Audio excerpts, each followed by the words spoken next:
네, 안녕하세요. 올가 아재입니다. 자, 오늘은 백인의 전설 시리즈, 전설적인 투자자나 트레이더 100명에 대해서 그들의 전략과 투자 철학에 대해 알아보는 시리즈입니다.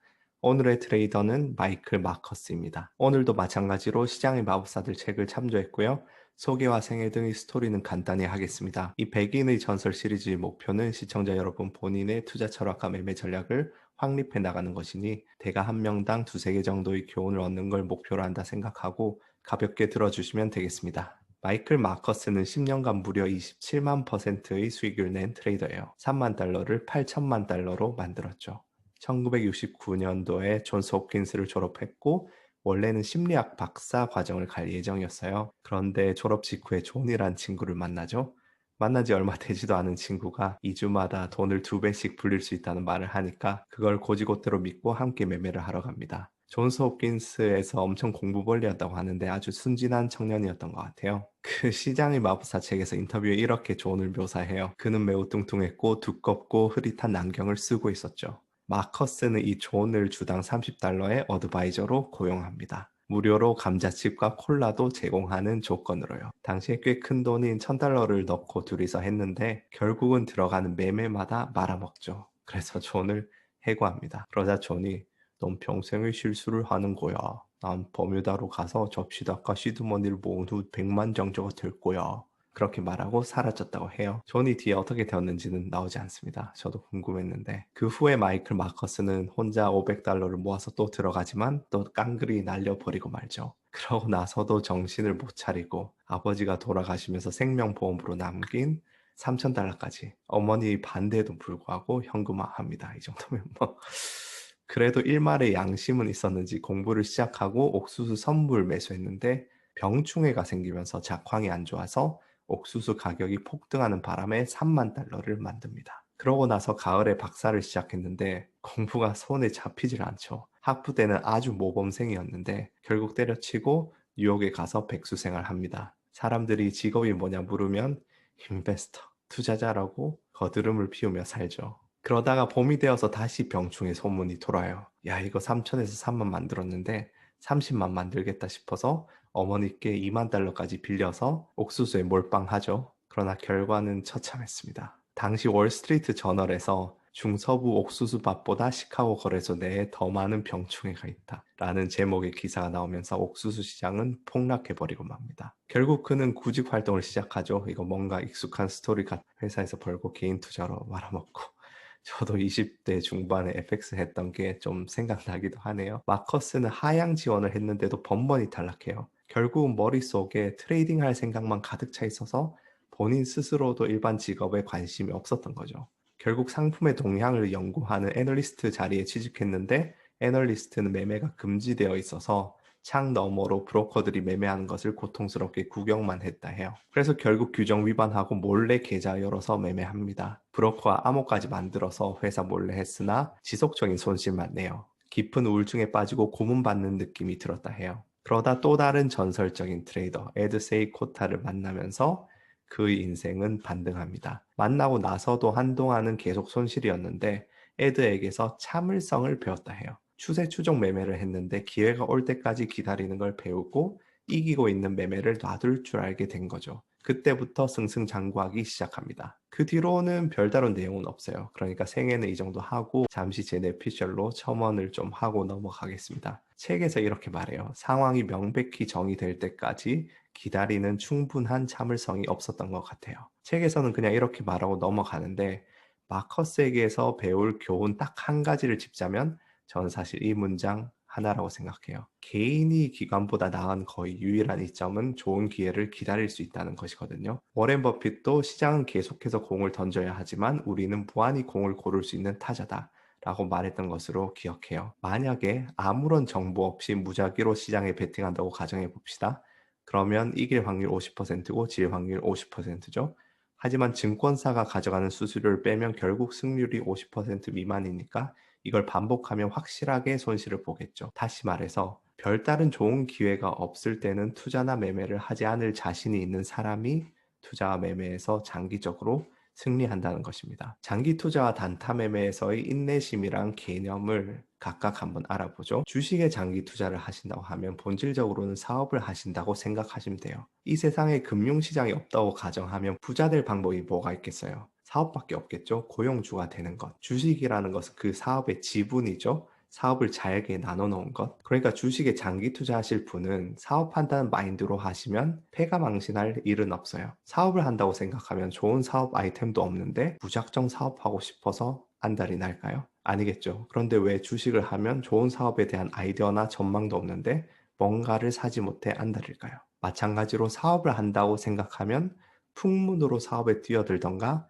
카카오톡의 정보를 듣고 사업을 시작하지 않겠죠. 거꾸로 사업을 하는데도 불구하고 시도 때도 없이 사업에 중독되는 분들이 계십니다. 이번엔 성공할 것 같다는 느낌 때문에 온갖 빚 끌어들여서 연이은 실패로 패가 망신하는 케이스. 사업병이라고 하죠. 주식에서의 지나치게 잦은 매매가 비슷하다고 보시면 돼요. 반면 단타 매매에서의 인내심은 어떤 컨셉일까요? 포커랑 비슷하다고 생각해요. 포커를 친다면 시도 때도 없이 똥표가 들어와도 그냥 치고 싶어서 마구 들어가면 안 되겠죠. 물론 포커판에 가면 그런 사람들이 있는데 항상 읽고 나가게 됩니다. 각설하고 장기 투자든 단타 매매든 때를 기다리는 것은 성공의 가장 기본적인 조건이에요. 마이클 마커스는 이 한 가지를 깨우치면서 승승장구하기 시작합니다. 그만큼 이 참을성, 이 한 단어가 오늘 가장 중요한 교훈이라 할 수 있겠습니다. 그런데 참는다는 게 쉽지가 않죠. 야식과 튀김이 몸에 나쁘단 걸 알면서도 한 번씩 치킨 시켜 먹게 되는 것처럼 머리로는 최적의 기회에만 베팅해야 된다는 걸 알면서도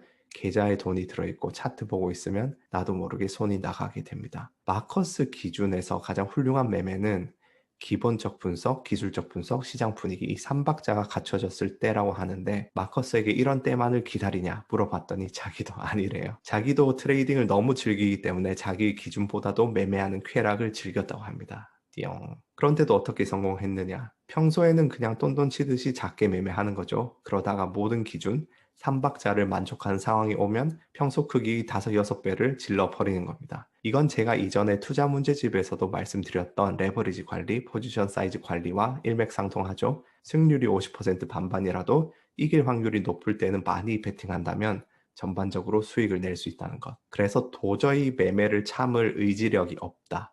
매매 중독에서 벗어날 수 없다는 분들은 이런 것도 참고하시기 바라겠습니다. 그 외에는 사실 마커스가 이야기하는 차트 분석이나 이런 매매 기술들은 그다지 참고할 만한 것은 없어요. 아마 20대 분이면 거의 모르시는 쌈장 이기석이랑 우리나라 고대의 프로게이머가 계시죠. 99년도 막 이럴 때인데 당시에는 유명했지만 지금으로 따지면 좀 잘하는 일반 게이머 수준이잖아요. 당시에는 막 더블 커맨드가 획기적인 전략이었는데 지금은 모르는 게이머가 없는 것처럼 비유가 좀 비약이 있긴 하지만 마이클 마커스도 7, 80년대를 풍미했던 트레이더거든요. 그러니까 이런 내용을 볼 때는 매매 기법에 대해서 조금 적당히 걸을 필요는 있어요. 시대를 거슬러서 현재에도 유의미한 교훈들만 취하시면 되겠습니다. 그런 의미에서 마커스에게서 배울 교훈 몇 가지를 제가 더 추려봤어요. 아까 전에 마커스는 기본적 분석, 기술적 분석, 시장 분위기 이 3박자를 본다고 했잖아요. 이것을 보고 나도 세 가지를 봐야겠다. 그렇게 생각하시면 표면만 보시는 것이고 본질적으로 생각하셔야 할 것은 확률적 우위를 겹친다는 개념이에요. 예를 들어서 어떤 숙련된 트레이더의 판단력이 60% 확률로 맞다고 가정을 해봅시다. 시장에서 단순하게 매수나 매도 방향성 베팅을 하면 이길 확률이 60%고 질 확률이 40%죠. 그런데 이 한 번의 매매에 두 가지 판단을 겹쳐 넣으면 두 가지 판단이 다 맞을 확률은 36%, 두 가지 판단이 다 틀릴 확률은 16%, 하나는 맞고 하나는 틀릴 확률은 48%죠. 비기는 매매들은 뺀다고 하면 60대 40이 아니고 69대 31이 됩니다. 제가 선행편 1, 2, 3편에서 누누이 강조했던 것이 확률적 우위를 가지고 이것을 반복해서 그 확률적 우위를 실제 수익으로 실현해 나가야 한다고 했잖아요. 하나의 매매 속에 여러 가지 판단들을 촘촘히 겹쳐 넣는 것이죠. 물론 중요한 가정은 내 판단이 50% 초과하는 우위가 있다는 겁니다. 내가 멍청한 판단을 하는 트레이더라면 반대로 판단을 많이 하면 할수록 잃을 확률이 커지죠. 뉴욕에서는 카지노가 불법인가 그럴 거예요. 그래서 맨하탄에 지하 같은 데 불법 도박장이 있는데 물론 제가 꼭 가봤다는 말은 아니고 어쨌든 그런 곳에서는 포커판에 카지노에 없는 룰들이 있어요. 제 기억으로는 롤링을 한다고 했던 것 같은데 아니 제 기억이 아니고 들은 바로는 롤링이란 게 있다는데 텍사스 홀덤 포커를 할 때 아직 카드들이 다 깔리지 않은 상황에서 두 명의 플레이어가 올인을 하잖아요. 그러면 이제 그 판에 깔리는 나머지 카드에 의해서 승패가 판가름 나는데 가끔씩 롤을 하겠냐고 물어보는 놈들이 있어요. 무슨 말이냐 하면은 아직 나오지 않은 카드가 두 장이라고 하면 그 두 장을 보고 승패를 결정짓지 말고 3세판을 하자는 거죠.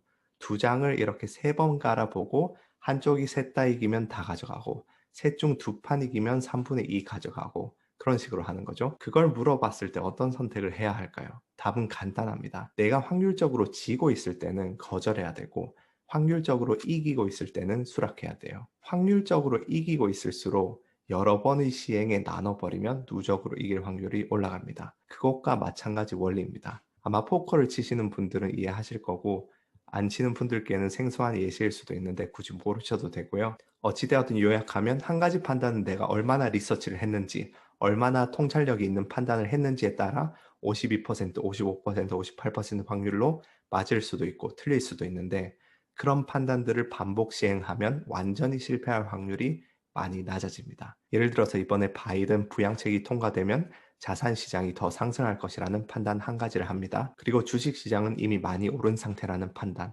그보다는 달러 약세와 지정학적 리스크로 호재를 가진 오일에 투자하는 게 낫다는 판단, 그리고 오일에 관련한 상품 중에서도 바이든이 친환경 정책을 펼 테니까 원유업계 주식보다는 오일 선물을 투자해야겠다는 판단. 지금까지 세 가지 판단을 했죠.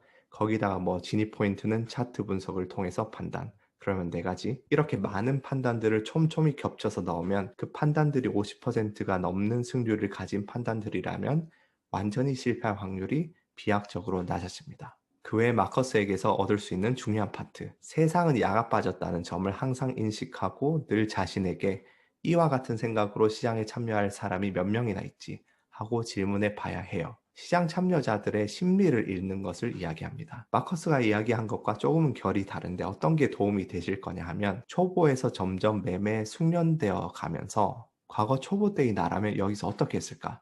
그걸 계속해서 생각해 보시면 참 도움이 돼요. 나 자신을 관주한다고 하는데 나 자신뿐만 아니라 나 자신의 과거까지 관주하는 거죠.